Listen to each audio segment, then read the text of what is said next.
Kotak Mahindra bank पर RBI ने action लिया है। ऑनलाइन के जरिए नए कस्टमर जोड़ने पर रोक लगा दी है। नए क्रेडिट कार्ड पर जारी करने पर भी पाबंदी लगा दी गई है। 2022 से 23 की टेक्नोलॉजी जांच के बाद ये फैसला लिया गया है। चेतावनी के बाद भी सुधार न होने पर ये एक्शन है। मौजूदा कस्टमर्स पर बैन का असर नहीं है। कोटक महिंद्रा बैंक पर रिजर्व बैंक ऑफ इंडिया ने ये बड़ी कार्रवाई की है। ऑनलाइन के जरिए नए कस्टमर्स जोड़ने पर फिलहाल रोक लगा दी गई है। साथ ही साथ नए क्रेडिट कार्ड्स भी अब जारी करने पर पाबंदी लगा दी गई है।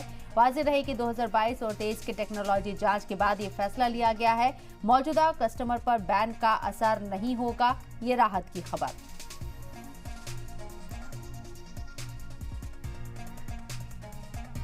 वरुण भसीन हमारे नुमाइंदे हमारे साथ फोन लाइन पर मौजूद है, सीधे उन्हीं का रुख करते हैं। वरुण, आपसे समझना चाहेंगे पूरा माजरा क्या है, क्या क्या रोक यहां लगाई गई हैं और कितना असर पड़ेगा इसका?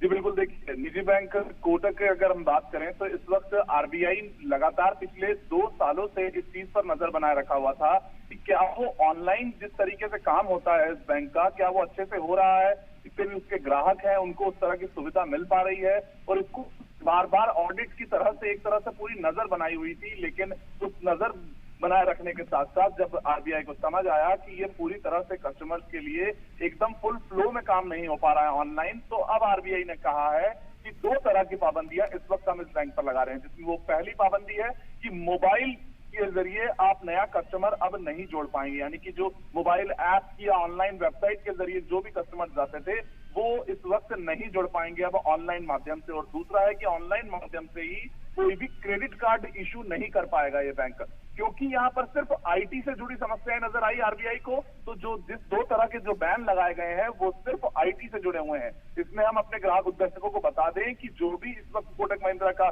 ग्राहक है उसमें